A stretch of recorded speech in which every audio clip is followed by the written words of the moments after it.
Class is now in session. I'm Professor Hockey, and today we will be discussing, in Game 5 of the regular season, the Sharks' first victory of the year. Finally, they have 2 points. They are 1-4 in the standings, likely still find themselves right near the bottom, but it's a start. It's a nice building block here as they take the victory 5-4 against the not-so-great Chicago Blackhawks, but you take what you can get at this point. Now, this was a pretty crazy game as the Blackhawks held the lead 4 separate times, 1-0, 2-1, 3-2, and 4-3. But each time the Sharks managed to fight back, get a goal to tie it up, and it was Barclay Goodrow who actually broke the cycle to make it 5-4, and the Sharks never gave up the lead, their first lead of the season, by the way.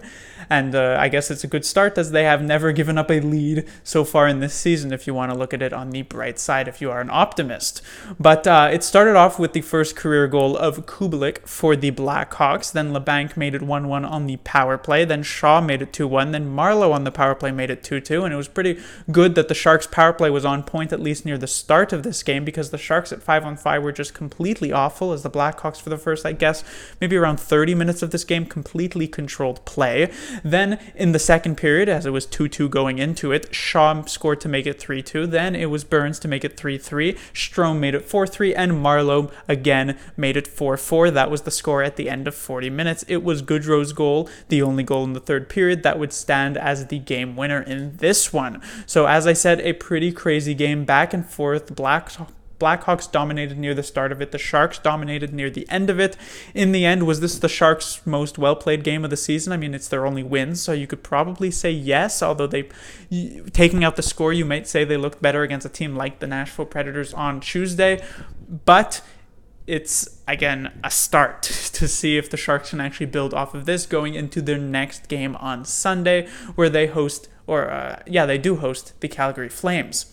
First thing to talk about would be Aaron Dell. An interesting start here coming from Peter DeBoer. Of course, Martin Jones did get the game on Tuesday against the Nashville Predators, and this game here tonight on Thursday against the Blackhawks wasn't a back-to-back, as the Sharks' next game is on Sunday. So the reasoning that you would have to take from starting Dell seems to be because Jones hasn't been all that great this season, which is somewhat true, although Dell hasn't been that much better. In the one game he did play, the Ducks game, he made a couple of crucial mistakes. Here tonight, he does give up 4 goals, makes a couple of other saves. I don't think he was really any better than Jones has been in his games that he's started. Basically, the reason Dell gets the victory in this one is because the Sharks actually managed to score 5 goals.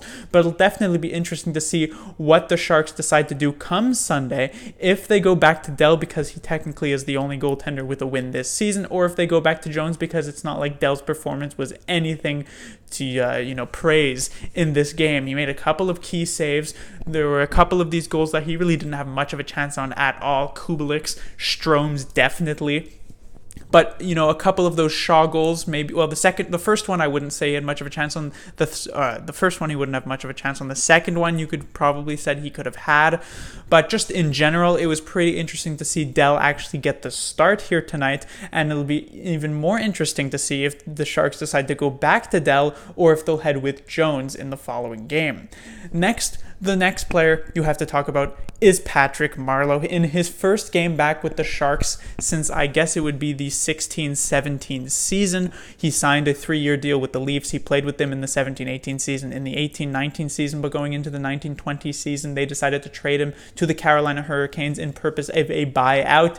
And just a few games into the season, the Sharks decided to give him a chance. He ended up finding himself surprisingly on the first line with Meyer and Couture, and it worked out. It paid dividends for the Sharks as Marleau scored 2 goals in his season opening game. And they usually say, if you're a player who's coming back after no preseason and no training camp, you're not normally in the best spot for your first game. Just taking a look at a player like William Nylander last season, he held out all the way till just about December 1st before signing an RFA contract with the Leafs, and he never really got his form back throughout the entire year. And Marleau didn't play the first few games of the regular season, didn't get much of a preseason or much of a training camp at all, at least with a professional team, and yet he managed to score 2 goals, and it was just a very simple game from Marleau. It wasn't spectacular. He didn't show off immense skill that just all of a sudden pops out of him. It was just a very simple, calm and collected game, something that we haven't really seen from basically any of the Sharks players during the first 4 games. Do I think Marleau's now going to go on to be a scoring machine? Is he going to score 30 goals this season?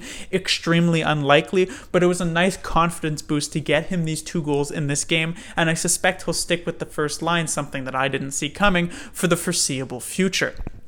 Finally, I do have to talk about Carlson. Of course, this is a positive video because the Sharks did actually manage to win, but I've mentioned before that Carlson needs to stop with the giveaways, and it was just a disaster this game. On 3 of the Blackhawks' 4 goals, he was completely victimized. On the Kubalik goal, he couldn't handle the puck near the side of the net. This allows this cross-crease pass to get the Kubalik and give the Blackhawks the first goal of the game. He ends up giving the puck away on Shaw's second goal along the wall that gives Shaw a one-on-one chance, almost even a one-on-0 chance, as Ferraro has to skate across the ice to get to him with Aaron Dell. And then on the Strome goal, he is defending this play from the Blackhawks, and as Strome, the moment he passes this puck to, I believe, Patrick Kane, Erik Carlson just completely abandons Strome, just starts watching the puck, and is just unavailable for when the puck comes right back to Strome to easily tap it in to the open net, which Dell had 0 chance of saving. So Carlson just mistake after mistake after mistake. There were a couple of nice offensive plays by him, but nothing that can excuse the mistakes he's been making in this game and the previous 4 games the Sharks have played. And this reminds me a lot of the start of last season with the Sharks, and I had excused those first 15 or so games for Carlson just because of the fact that he was with a new team after having spent his entire career with the Senators, and it was actually a pretty late offseason trade for the Sharks, so maybe Carlson didn't really have a lot of time to get acclimated. But Carlson knew he was going to be a Shark by late June. He had the entirety of the training camp and the preseason. I don't know, maybe the injury hampered him and his training during the offseason, but he had the entirety of the training camp and the preseason, and yet he's still looking sloppy in this first 5 games now. So maybe there's some hope that, like last season, he picks it up near December and ends up being the best player on the team for an extended period of time, and this time he won't get injured and I'll actually stay the best player on the team for the rest of the season. But at the moment, living in the present, Carlson is not looking like an $11.5 million defenseman. He's barely looking like a serviceable top 4 defenseman when it comes to at least to his defensive play. But that will do it for this review. The Sharks will be back in action, as I said, on Sunday. They will face off against the Calgary Flames, a team who themselves are having some struggles, not, of course, when compared to the Sharks, but for a team that finished first in the Pacific Division last season, they ended up losing in 5 games to the Colorado Avalanche in the playoffs, and they haven't started this season off all too well. We'll see which of these 2 teams takes the victory. Class dismissed.